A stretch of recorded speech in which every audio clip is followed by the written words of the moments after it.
আসসালামু আলাইকুম, welcome back to my channel. আমি নাসরিন হাজির হলাম বরাবরের মতো নতুন নতুন রেসিপি নিয়ে। ভিউয়ার্স, আমি আজকে দেখাবো আপনাদের মাত্র 5 পিস ব্রেড দিয়ে 3টি রেসিপি। চলে যাই রেসিপিতে। প্রথমে এখানে আমি 1 লিটার দুধ ঘন করে জাল করে নিয়েছি, দিয়েছি 2 টেবিল চামচ কর্নফ্লাওয়ার, দিয়েছি পরিমাণ মতো চিনি, আর এবার দিয়ে দিব 2 টেবিল চামচ গুঁড়া দুধ দিয়ে খুব ভালোভাবে জাল করে নেব একটু ঘন হয়ে আসার আগ পর্যন্ত। দিয়ে দিচ্ছি 2টি এলাচ।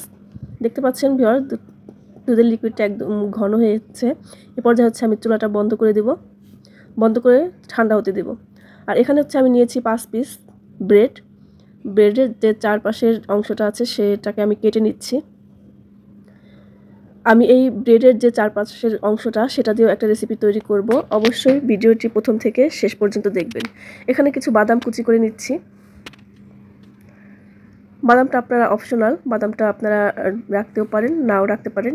আর এখানে হচ্ছে আমি 3টা আম্রপালি আম আমি এই যে এরকম ফালি ফালি করে কেটে নিয়ে তারপর হচ্ছে এরকম কিউব কিউব করে কেটে নিচ্ছি একদম ছোট ছোট করে। আর এখানে হচ্ছে 2 পিস আম আমি ব্লেন্ডারে দিয়ে কিছুটা পরিমাণ জাল করা দুধ দিয়ে দিয়েছি। এবার হচ্ছে আমি পাউরুটিগুলো এই সার্ভিং ডিশে এরকম সাজিয়ে নিলাম।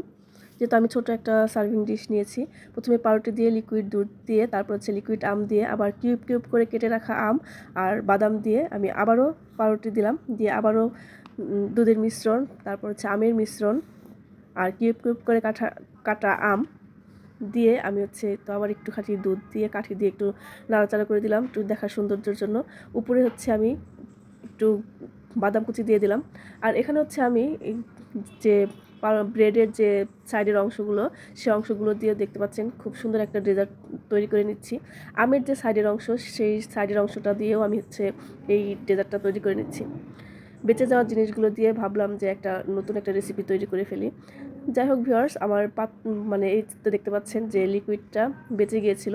তো এখানে আমি 2 টেবিল চামচ কর্নফ্লাওয়ার, 2টো ডিমের কুসুম আর সামান্য একটু চিনি দিয়ে আমি আবারও একটু জাল করে নিচ্ছি। ভাবলাম এটা দিয়েও আরেকটা রেসিপি তৈরি করি আর আপনাদের সাথে শেয়ার করি। এই তো দেখতে পাচ্ছেন ভিউয়ার্স, জাল করে নিচ্ছি আর এই তো কতটা ঘন হয়ে গেছে। এ পর্যায়ে হচ্ছে আমি চুলাটা বন্ধ করে দিয়েছি, যে একটু কিছুক্ষণ নেড়েছে তারপর হচ্ছে আমি এবার একটা পাত্রে রাখবো। রেখে এটাকে হচ্ছে আমি 30 মিনিটের মতো ফ্রিজে রাখবো সেট হওয়ার জন্য। এই তো ভিউয়ার্স, আমি আবার 30 মিনিটের জন্য রেখে দিচ্ছি ফ্রিজে। আর এই তো দেখতে পাচ্ছেন এটা হচ্ছে আমার পাউরুটির যে সাইডের অংশ, সেই সাইডের অংশ দিয়ে হচ্ছে আমি এই রেসিপিটি তৈরি করেছি। আর এটা পাউরুটির ভিতরের অংশ থেকে মানে এই সাইডের অংশের মানে ডেজার্টটা আমার কাছে খুব ভালো লেগেছে, আপনারা অবশ্যই ট্রাই করবেন। আর এই তো ভিউয়ার্স, আমার যে মেন যে রেসিপিটা সেই রেসিপিটাও আমি আপনাদের সাথে একটু খেয়ে তারপর শেয়ার করছি যে এটা কতটা টেস্টি হয়েছে। এটাও খুবই টেস্টি হয়েছে, মানে কি বলবো, অমৃতর মতো, মানে অনেক টেস্টি হয়েছে। তার থেকেও বেশি টেস্টি মানে আমার কাছে মনে হয়েছে যে পাউরুটির সাইডের অংশটা থেকে। আর এই তো দেখতে পাচ্ছেন আমি হচ্ছে এরকম পিস পিস করে কেটে নিলাম, নিয়ে একটু হচ্ছে দুধের গুঁড়া দিয়ে একটু গড়িয়ে নিচ্ছি। এটাও খেতে খুবই মজা হয়েছে, বাচ্চারা খুব পছন্দ করেছে।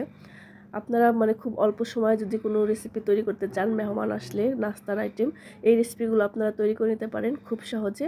আজ এ পর্যন্তই, ভালো থাকবেন, সুস্থ থাকবেন, আল্লাহ হাফেজ। আবারও ফিরব নতুন নতুন রেসিপি নিয়ে।